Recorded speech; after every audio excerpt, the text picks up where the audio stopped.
कर्नाटका में बजरंग दल को बैन करने की बात कांग्रेस ने मैनिफेस्टो में डाली है और उसके बाद अब बिहार में जेडीयू के सांसद भी मांग कर रहे हैं कि इसको बैन किया जाए। हाँ तो भाई मांग क्या कर रहे हैं? आपकी सरकार है, करके दिखाइए, हिम्मत है तो करके दिखाइए। तो जो बिहार को एक नहीं रख पाए, जो बिहारियों को एक नहीं कर पाए, वो आज विपक्ष को एकजुट करने की बात कर रहे हैं। इसीलिए बाकी के भी जो विपक्ष के दल हैं वो बहती गंगा में हाथ धोना चाहते हैं। इसीलिए भैया बिहार में भी लोकतंत्र की हत्या 2017 में आपने की थी, जब जनादेश का अपमान करके आपने दूसरी वैकल्पिक सरकार बना ली थी, और 2015 के जनादेश का अपमान पिटीशन अब इनको डालने का याद आ रहा है ना कि जल्दी सुनवाई हो।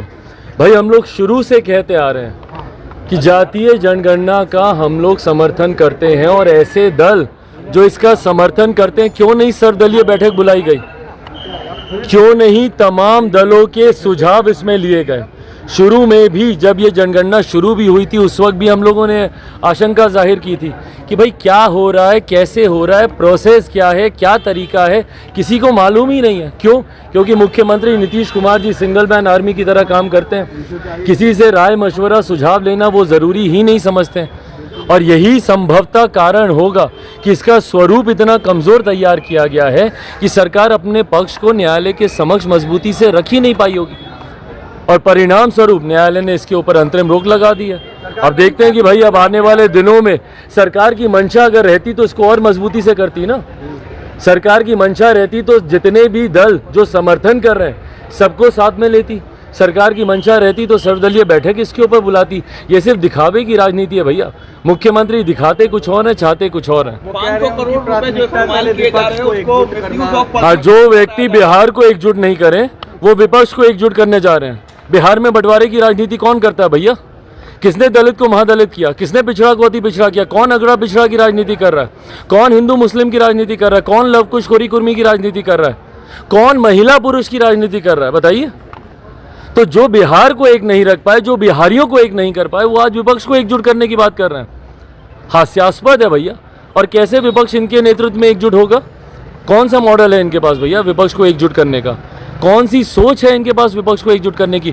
और कभी गलती से कोई विपक्ष इनके साथ आ भी गया तो देश की जनता क्यों जाएगी इनके साथ? बिहार में कौन सा ऐसा मॉडल ये खड़ा किए हैं भाई? क्या बताएंगे देश की जनता के सामने जाके कि बिहार में एक दिन में इतनी हत्याएं हो रही हैं तो देश भर में हम इतनी हत्याएं करवाएंगे? या बिहार में इतना भ्रष्टाचार हो रहा है तो देश भर में हम लोग इतने लाखों करोड़ का भ्रष्टाचार कराएंगे? या बिहार में जहरीली शराब से इतनी मौतें हो रही हैं तो देश भर में शराबबंदी लागू करके हम लोग इतनी मौतें करवाएंगे? क्या मॉडल है इनके पास भाई? जिनके प्रदेश में पुल हवा से गिर जाते हों, जिनके प्रदेश में चूहे कुतर जाते हों, उस प्रदेश का कौन सा मॉडल मुख्यमंत्री जी लेकर जाएंगे जहां पे हर जात पात धर्म मजहब के लोग आज की तारीख में सड़क पे हैं और हर समस्या का समाधान जिनके पास लाठी हो? तो उनको देश अपना नेतृत्व क्यों स्वीकार करने देगा बताइए? कर्नाटका में बजरंग दल को बैन करने की बात कांग्रेस ने मैनिफेस्टो में डाली है और उसके बाद अब बिहार में जेडीयू के सांसद भी मांग कर रहे हैं कि इसको बैन किया जाए। हाँ तो भाई मांग क्या कर रहे हैं? आपकी सरकार है, करके दिखाइए, हिम्मत है तो करके दिखाइए। भाई किसी भी संगठन को सिर्फ राजनीतिक लाभ के लिए, उसके नाम को इस्तेमाल करने के लिए इस तरीके की बयानबाजी करना सरासर गलत है। मैं बार बार यही कहता हूँ, क्या सही में ज्वलंत विषय समाप्त हो गए? कर्नाटका में क्या और कोई विषय नहीं रहा विपक्ष में होने के बावजूद कांग्रेस के पास कि भाई आप इस तरीके के विषय को आप उठाएंगे? क्या कर्नाटका में बाकी तमाम समस्याओं का समाधान हो गया? और आज आपको कर्नाटका सुनाई दिया तो तुरंत यहाँ पे विपक्ष के लोग शुरू हो गए कि भाई बिहार में भी घटना बताइए ना, किस आधार पर आप ये करना चाहते हैं? क्यों करना चाहते हैं भैया? क्योंकि एक राजनीतिक लाभ लेने का प्रयास एक विपक्ष का घटक दल कर्नाटका में कर रहा है, तो इसीलिए बाकी के भी जो विपक्ष के दल हैं वो बहती गंगा में हाथ धोना चाहते हैं। इसीलिए भैया बिहार में भी इसको बैन कर दिया जाए। कुछ आधार है किसी चीज़ को बैन करने का, या आए गए कल को जो आपका मन करेगा आप करेंगे? तानाशाही की सरकार चला रहे हैं या लोकतंत्र की सरकार चला रहे हैं?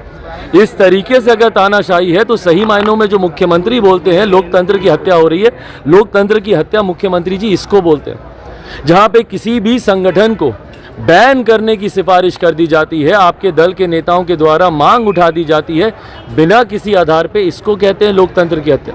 लोकतंत्र की हत्या 2017 में आपने की थी, जब जनादेश का अपमान करके आपने दूसरी वैकल्पिक सरकार बना ली थी, और 2015 के जनादेश का अपमान किया था।